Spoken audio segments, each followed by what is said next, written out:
Assalamualaikum warahmatullahi wabarakatuh. Saya Randy Fahmi Prayuda, NPM 2152009 dari kelas B11 Prodi Ilmu Pemerintahan Universitas Batu Raja. Di sini saya akan memaparkan materi mengenai demokrasi. Demokrasi berasal dari bahasa Yunani, yaitu demos yang berarti rakyat atau penduduk suatu tempat, dan kratein atau kratos berarti pemerintahan, kekuasaan, dan kedaulatan. Jadi demokratein atau demos kratos, demokrasi adalah keadaan negara di mana dalam sistem pemerintahannya, kedaulatannya berada di tangan rakyat. Kekuasaan tertinggi berada dalam kekuasaan rakyat. Konsep demokrasi menurut beberapa pakar. Pertama, menurut Abraham Lincoln, demokrasi adalah sistem pemerintahan yang diselenggarakan dari rakyat, oleh rakyat, dan untuk rakyat. Kedua, menurut Charles Costello, demokrasi adalah sistem sosial dan politik pemerintahan diri dengan kekuasaan-kekuasaan pemerintahan, dibatasi hukum dan kebebasan untuk melindungi hak-hak perorangan warga negara. Secara umum, demokrasi adalah sistem pemerintahan dengan memberikan kesempatan kepada seluruh warga negara dalam pengambilan keputusan, di mana keputusan itu akan berdampak bagi kehidupan seluruh rakyat.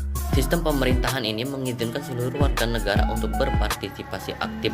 Peran serta itu bisa diwakilkan atau secara langsung dalam perumusan, pengembangan, dan penetapan undang-undang dasar.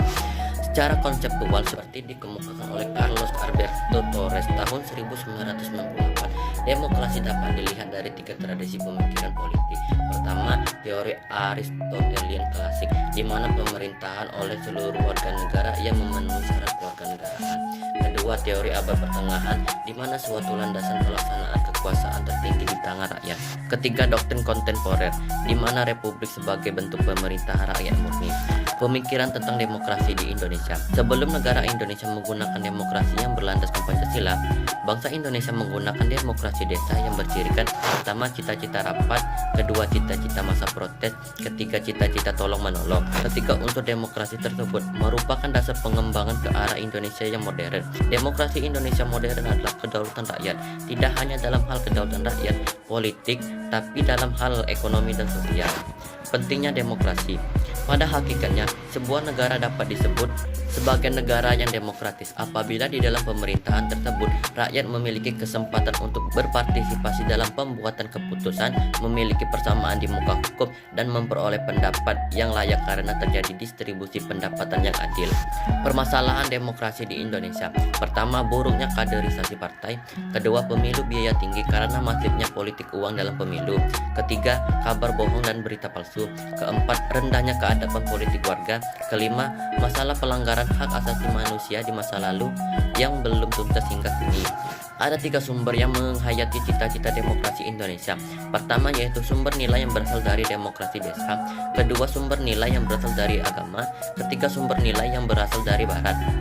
Argumen tentang dinamika dan tantangan demokrasi yang bersumber dari Pancasila. Sejarah Indonesia pernah mengalami dinamika ketatanegaraan seiring dengan berubahnya konstitusi yang dimulai sejak berlakunya Undang-Undang Dasar 1945 Jilid 1, Konstitusi Republik Indonesia Serikat tahun 1949, Undang-Undang Dasar Sementara 1950, kembali ke Undang-Undang Dasar 1945 Jilid 2, dan akhirnya kita telah berhasil mengamandemen Undang-Undang Dasar sebanyak 4 kali. Sikap demokratis kita dapat disimpulkan dari fungsi lain dari peran Badan Penasehat dan Perwakilan Rakyat sesuai dengan Konstitusi Republik Indonesia pada tahun 1995, yaitu MPR, DPR, dan DPD. Sekian yang dapat saya sampaikan, semoga bermanfaat. Wassalamualaikum warahmatullahi wabarakatuh.